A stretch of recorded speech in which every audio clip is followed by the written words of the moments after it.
Hola de nuevo, amigas y amigos todólogos. Esto es Si tú lo dices, con Víctor Castaños.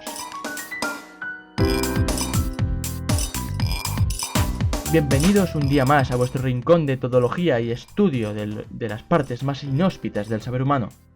Qué mejor forma de empezar un día más alimentando nuestros cerebros que hablando también de algo que alimenta nuestra imaginación y barrigas a partes iguales. Porque como decía el erudito británico Michael Askander cuando pasó por la península ibérica, nada mejor para recompensarse y recomponerse después de una zarzuela que lo que echar en la barriga lo que echa la abuela en la cazuela.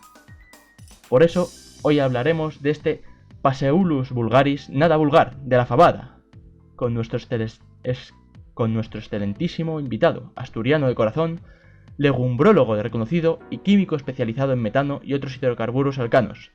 Rubén Cantos, gracias por venir. Calleo, muchas gracias a vosotros. Para comenzar este acercamiento a la fabada, pregunta de entrada: ¿qué caracteriza a la fabada denominada como tal fabada? ¿Qué diferencia hay entre los frijoles mexicanos o el caspulet francés con la fabada? Bueno, a ver, vamos a dejar este error de concepción claro. La fabada, tal y como la conocemos hoy día y la disfrutamos en España, proviene de Inglaterra. Se trata de un plato típico de Leicestershire, que durante el siglo XIV pues es el típico plato de la gastronomía que consistía en vamos a pillar una muestra de cada parcela de una granja y las vamos a meter en agua. Entonces toda esta combinación de alubias tan populares, un cultivo muy popular en la Bretaña aún a día de hoy, y el cerdo, en todas sus manifestaciones componen lo que es la típica fabada. Le intentamos reclamar su autoría durante la batalla de Trafalgar, con desastrosas consecuencias, y finalmente nos entregaron la autoría a cambio del dominio de Gibraltar. ¿Fue un buen negocio este? Yo creo que eso es un tema de posterior debate. Pero no olvidemos que la fabada viene de... no sé si la gente lo sabe, pero antes al cerdo popularmente se le conocía como Fave. De ahí la película de Fave, el cerdito valiente, también rodada en Leicestershire. Fave, el cerdito valiente, como esa forma de añadir al cerdo, de añadir el Fave, entonces el plato se le conocía como Faved, acabado en la ed, que es el pasado, y que se adoptó al castellano como faved o fabada, por pura declinación en apenas 15 años. El lenguaje evoluciona rápido cuando se trata de platos tan deliciosos como este en todo el litoral cantábrico. Con esto aclarado, don Rubén, pasemos ahora un poco más a los detalles de la composición de la propia fabada y judías. Todos sabemos que su ingesta provoca un cierto desajuste gástrico, creando metano, gases y otros compuestos nocivos inflamables en nuestro cuerpo. ¿Es esta una característica inherente a las faves?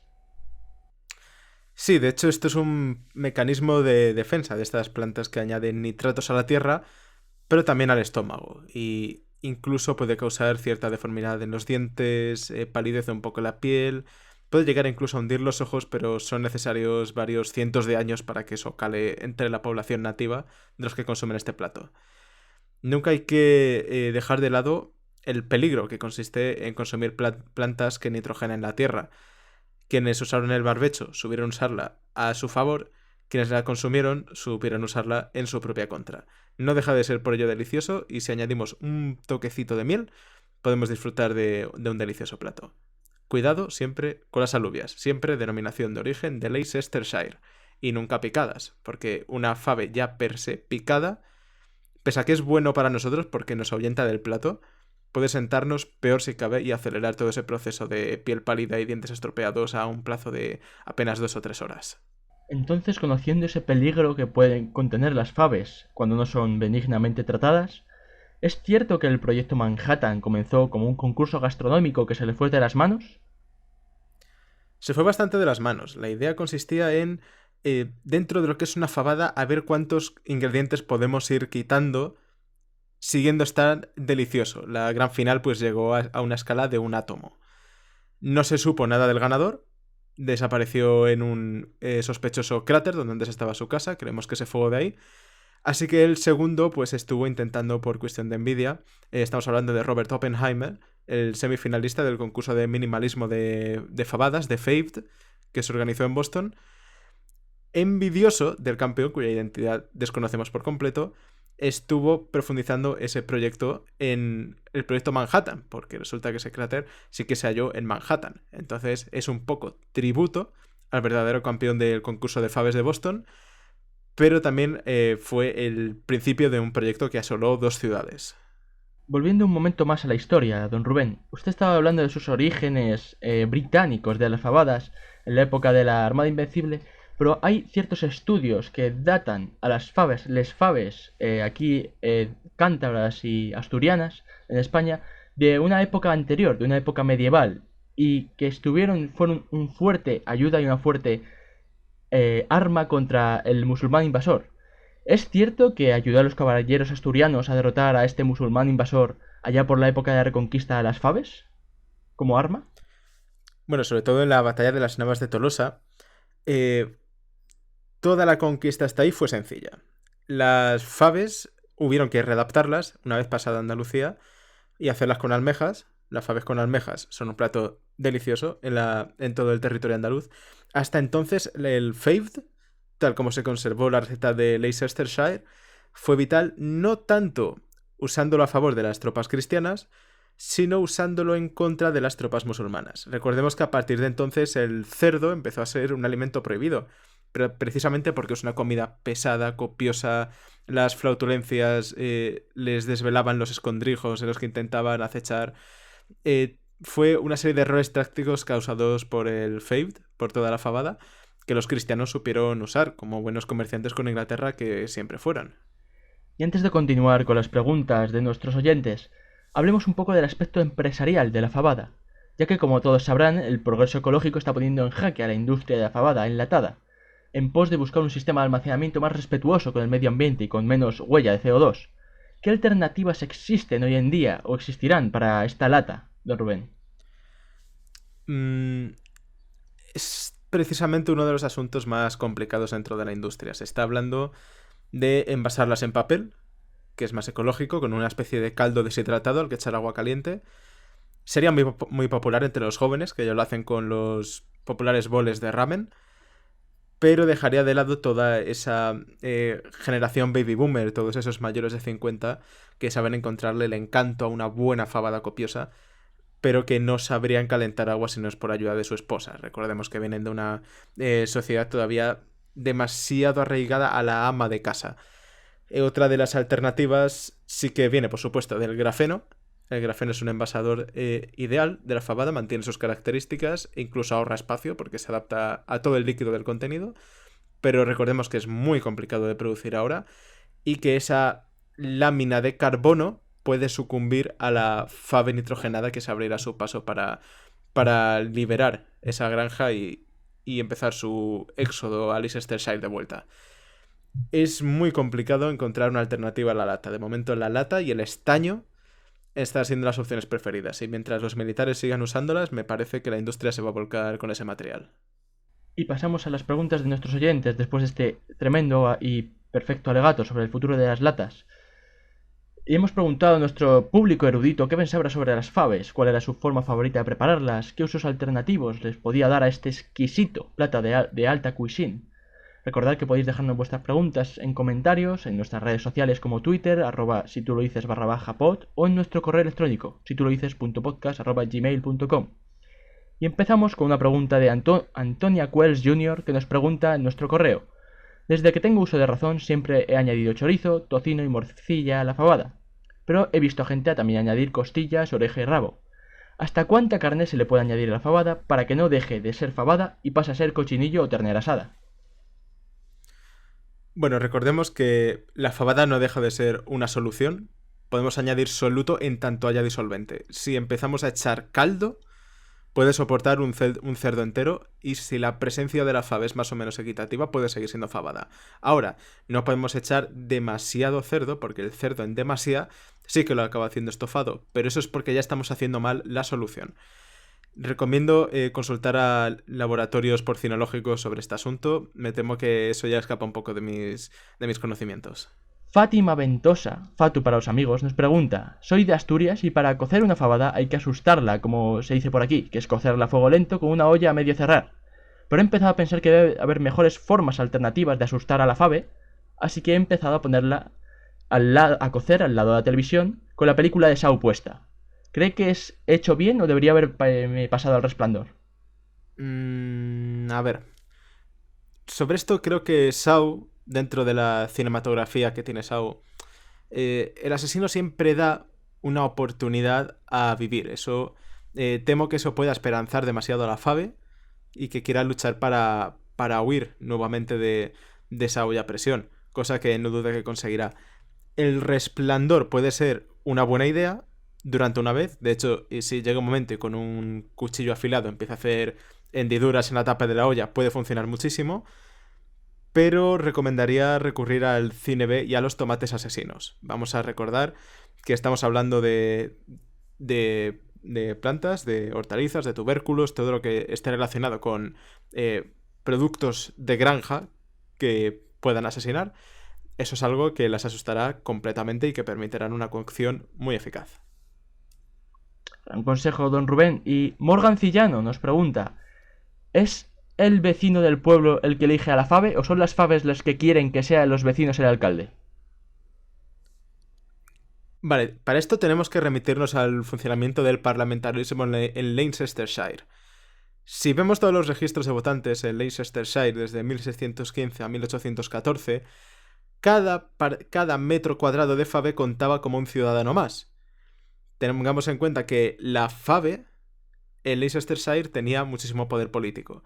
Hasta que llegaron los sistemas más liberales burgueses que decidieron que la Fave no tenía una edad legal de 21 años, era un cultivo que en apenas 3 años ya estaba perfectamente listo para rotar, y le quitaron toda esa universalidad del sufragio. Entonces sí que la Fave podía elegir al alcalde, pero ahora mismo son los ciudadanos los que han de elegir la Fave para su huerto. No dude que en cualquier momento esto puede dar la vuelta para desgracia de muchos de nosotros. Y nuestra última pregunta por hoy, Fabiola Pucheira nos pregunta, ¿fue antes el chorizo o la morcilla? Por puro orden del cerdo, si ponemos todo el sistema digestivo del cerdo en orden, vamos a dar antes con el chorizo que con la morcilla por simple elaboración. Quiero decir, ambas parten igual del intestino, pero de la misma manera que el chorizo exige algo del duodeno, la morcilla puede conformarse con el resto de partes posteriores, pero después habría que rellenarla y exige otros procesos de curación. El chorizo, por pura jerarquía del aparato digestivo, siempre va a ir antes que la morcilla. Luego ya es cuestión de gustos. Muchas gracias por su saber completo, don Rubén, y por habernos dado un poco de aire fresco a todos estos misterios respecto a las faves. Le paso ahora la palabra una última vez para alguna reflexión final que le vea pertinente. Sí, por supuesto. Querría aprovechar para hacer un repaso a todos los beneficios que nos dejó el Fave, ese delicioso plato británico, porque de él no solamente tenemos esta copiosa comida entera, sobre todo muy popular en el norte de España. De él también conocemos palabras como fabuloso. Como fabuloso es ese plato, como favorito, como Fabián, el propio nombre de Fabián. En Latinoamérica conocemos las favelas, que es donde se cultivan todas las faves para hacer estos buenos cocidos de fabadas que sobre todo para la parte este de América Latina, tenemos muchos términos y un orden social completo gracias a la Fave. Debemos darle a la Fave el respeto que se merece, sea en una lata o sea en cualquier otro envase. Muchas gracias, don Rubén, y un placer haber estado aquí esta tarde con usted. El placer es mío. Y recordad a vosotros todólogos que seguís escuchando Si tú lo dices, con Víctor Castaños.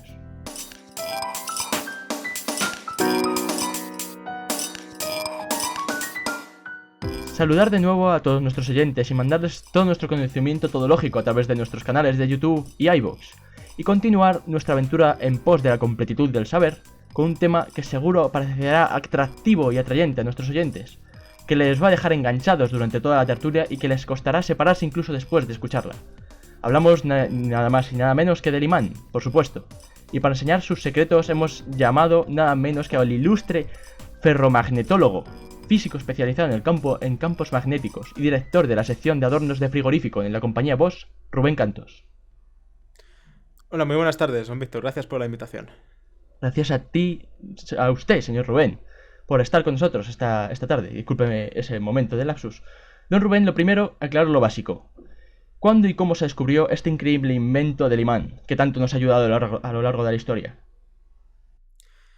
Bueno, vamos al propio término de imán. Imán está en las propias bases de la filosofía y de su nacimiento, que consiste en el profeta Sumí, que existía ya en el reino hitita, que empezó a pensar en la mismidad del hombre. Entonces, de ahí va derivando un término que David Hume logró llamar, ya una vez llegado a Londres, el yo hombre, de I man, y de esa propia adaptación de el hombre unido a sí mismo, que digamos que es el principio por el cual entendemos toda la filosofía y la metafísica, del I man damos nombre a este metal accidentalmente descubierto por lo difícil que fue llevarse a pico de la mina. Tenemos en cuenta que había picos que sí que entraban bien en la hendidura porque invitaba, porque estaba por el polo adecuado, pero los que no estaban por el polo adecuado, el pico daba de vuelta al minero, momento a partir del cual empezaron a usar cascos después de unos cuantos decesos, y esa accidentalmente que dio que reflexionar a muchos poseedores de minas y de esas tierras, sí que a través de ese proceso de reflexión, y muy influidos por la literatura de David Hume, sí que lo llamó el imán, que es como lo conocemos ahora mismo en castellano. Un gran origen en cuanto a su significación y el origen etimológico que nos lleva a la siguiente pregunta, don Rubén. Ya que también se considera imán o imam, según como se pronuncia, al jefe y encargado de los ritos litúrgicos de la religión musulmana. También se habla de atrayendo atención de los oyentes en esos momentos de liturgia, pero también se habla de, y cito textualmente, de muchas campañas publicitarias, un imán para las nenas usando Axe, o la expresión de ser un imán para los problemas. Quiere decir que, además de ese carácter filosófico del imán, ¿hay algún otro método de imantar un ser humano para que atraiga a otro a nivel molecular, más allá del psicológico y sexual? Pues con una lectura bien reflexionada del Corán, por supuesto. El Corán nos proporciona esa manera de atraer no solamente feligreses, sino también mujeres, también placeres, también sombra, ¿por qué no? Y todo ese tipo de atracciones es lo que hace que el cielo y que las promesas de batalla que daban los califas y los imanes a los valientes guerreros durante la conquista española se dieran porque todas esas atracciones iban a estar al lado de Allah cuando ascendiesen a los cielos. Entonces, siempre una lectura del Corán, si pasamos un cuchillo por un Corán, vamos a notar que de repente va a estar imantado. Si pasamos un móvil por un Corán, es posible que lo destruyamos. Si pasamos una tarjeta de crédito, es posible que ya no nos valga. Entonces tenemos que tener mucho cuidado con los Coranes. Son libros demasiado poderosos en términos ferromagnéticos y no podemos perderlos de vista. Eso sí, siempre recomiendo que cuando tengamos un Corán, sea lo último que pasemos por la... Bueno, mejor dicho, sea lo primero que pasemos por la cinta del supermercado, porque entonces el resto de códigos de barras no los va a leer y tendremos una compra cuantiosa totalmente gratuita. Un consejo para nuestro día a día con nuestros amigos los imanes. Y entrando más a detalle, los imanes, como usted bien ha dicho, tienen dos polos, el polo positivo y el polo negativo, correspondientes a los símbolos de la S y la N, correspondiendo a esos S y esa N. Sin embargo, la S no coincide mucho, porque muchos académicos hablan más del polo sur y el polo norte del imán, haciendo más coincidir así con esa S y esa N en lugar de una P del positivo y una N de negativo. Sin embargo, hay una teoría respecto a este polo positivo que no encaja con esa S. ¿Qué opina de aquellos que llaman a este polo el polo sopativo, con S para referirse a él, debido a la atracción que sufre el hierro y otros metales imantados al existente hierro en los platos de cuchara, como puede ser las lentejas u otras legumbres? Yo lo considero un término adecuado. Tenemos en cuenta que el término sopativo viene de la concepción de quedarte sopa, que es cuando te quedas atraído a una superficie plana, una superficie en todo caso que está por debajo de ti, porque necesitas tumbarte sobre ella. Puede ser una cama, un suelo, un sofá, un coche, puede ser unos bancos dentro del aeropuerto. Con lo cual el término sopativo sí que es muy antropocéntrico, es perfectamente adecuado para esta sustancia ferromagnética. El término positivo sí que lo dejaría también porque es de posar se estaría posando sobre nosotros, con lo cual estaría más al norte que nosotros y lo podríamos posar perfectamente. Tener en cuenta, no obstante, que si estamos en lo más alto del polo norte y en lo más bajo del polo sur, si estamos en los polos magnéticos perfectos, no habrá distinción entre el positivo y el sopativo, con lo cual no podríamos jamás dormir ahí. Uno de los grandes enigmas de la ciencia de hoy en día, pero que nos encaja de vuelta con esta reflexión, esta vez yendo a la teoría del norte-sur, ya que sabemos que el polo norte y el sur, como usted bien ha dicho, son los puntos más magnéticos y meridionales de la Tierra, pero también los puntos más fríos. ¿Podría decirse que debido a este frío del polo norte y el polo sur, contra más imanes pegas en una nevera, más ayuda a la labor de ese propio electrodoméstico a enfriar? Va a ayudar muchísimo y con el mismo coste de electricidad. El único problema que tienen los imanes que conocemos para nuestras neveras es que son horribles de diseño. No hay uno que sea lo más mínimamente decente y no hay ningún mosaico que se pueda componer y que haga una nevera, digamos, digna. Estas, las de paella, quizás sean las peores, las típicas de haber viajado a sitios, todos tienen unos dibujos que son realmente horribles. Es muy difícil encajar en la estética de una nevera y eso es un truco de los propios fabricantes de nevera. Hemos filtrado una serie de documentos de empresas fabricantes, de las cuales no diremos el nombre, donde recomiendan un diseño con colores y formas que sean totalmente perfectas en sí mismas, que no necesiten ningún imán que las adorne. En el momento en el que una nevera deje de atender esos consejos, vamos a tener neveras absolutamente llenas de imanes en las que encajarán bien y tendremos comida muy, muy, muy enfriada. De hecho, tal como están las cosas, yo sí que recomendaría más tenerla en los congeladores por dentro, en caso de que nos lo dejemos un poquito abierto para que no se nos descongele toda la carne y todas las reservas de congelador. Y siguiendo con electrodomésticos, don Rubén, es cierto que los imanes electromagnéticos dipolares usados en acelerador de partículas sirven para mantener un campo magnético homogéneo a nivel subatómico, para trastocar ese magnetismo dentro de las atracciones de partículas y llevarlos a altas velocidades. Pero ¿cree que se podría pasar este tipo de imanes a un uso mucho más a nivel usuario? Quizás acelerando los ciclos de una lavadora o agilizando la colada. Bueno, ahora mismo se utilizan para ventiladores. El único problema con los ventiladores es que utilizar este tipo de hadrones, pues hace que las aspas salgan volando. Estamos hablando de una tecnología muy potente que convierte nuestro querido ventilador, tan necesario en verano, en una auténtica guillotina volante. Las aplicaciones domésticas son muy complicadas. Tengamos en cuenta que ya ese imán reacciona con átomos. Hacer algo más doméstico exige una máquina exageradamente grande, con lo cual no tiene una aplicación industrial per se.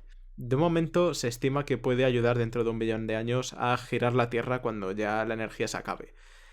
Pero eso ya son estimaciones que depende cómo funcionen o siquiera para usarlo en ordenadores más modernos que necesiten los que estén minando criptomonedas como Bitcoin. Eso seguramente en 2 años puede ser una tecnología increíblemente demandada. Y con estas visiones de futuro pasamos ahora a las preguntas de nuestros oyentes. Recordad que podéis preguntar en nuestras redes sociales, Twitter, YouTube, iVoox y por nuestro correo si tú lo dices.podcast@gmail.com. Empezamos con @HeManSkeletor, que nos pregunta en Twitter: los imanes tienen 2 polos, pero ¿cuál es su favorito? El mío es el de fresa. A mí me gusta mucho más el de Lacoste. Es bastante más prestigioso y yo creo que me queda mejor y aparte es muy fácil quitar de ahí las manchas.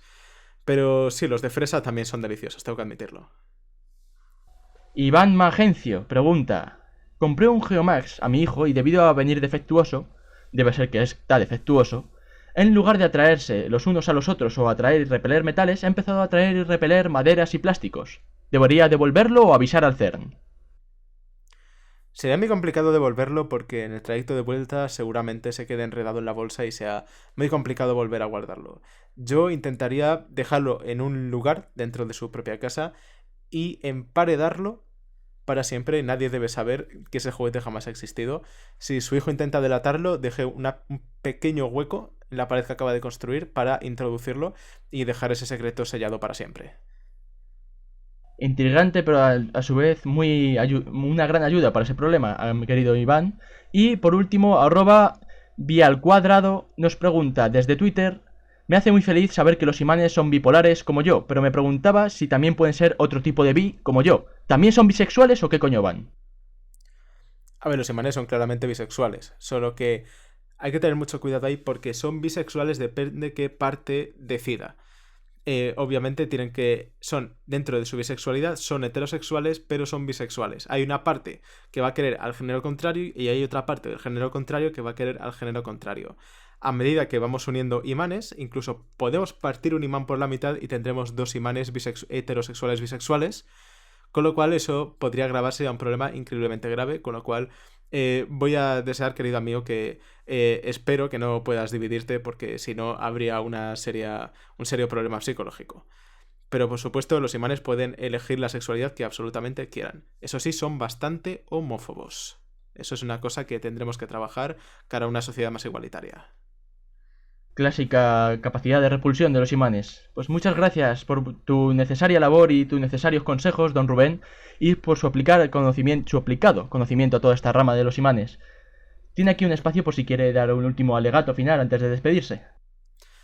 Sí, quería dar un alegato con todo lo dicho respecto de las neveras. Yo quiero hacer un llamamiento a todos los fabricantes, diseñadores, artistas, a todas las grandes personalidades en el mundo de la pintura, de la escultura. Hagamos algo con los imanes.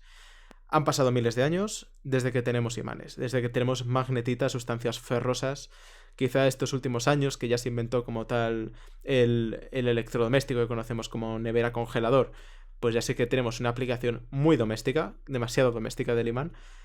Por favor, tengamos en cuenta que hay que dominar el mundo de la nevera. Hay que vencer a los grandes monopolios de los fabricantes de nevera. Tenemos que lograr imanes bonitos.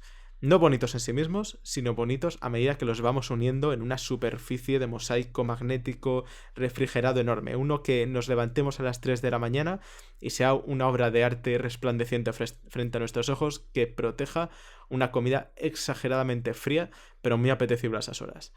Este es un llamamiento a toda la comunidad del arte por tener algo digno en las neveras que nos ayude a refrigerar. Una creativa visión que esperamos ver en un futuro. Y nos despedimos. Muchas gracias por haber estado aquí, señor don Rubén. Muchas gracias a usted, Víctor. Me he sentido muy atraído por este programa. Muchas gracias. Y sobre todo muchas gracias también a vosotros, nuestros oyentes, nuestros todólogos y todólogas, nuestros amigos cercanos. Y no irnos sin antes decir una frase del filósofo y médico renacentista William Gilbert, que dedicó a su mujer y que decía: no nos separaremos nunca, amor, como dos imanes pegados, porque el magnetismo de nuestro matrimonio es nuestra hipoteca. Muchísimas gracias y que paséis un buen día.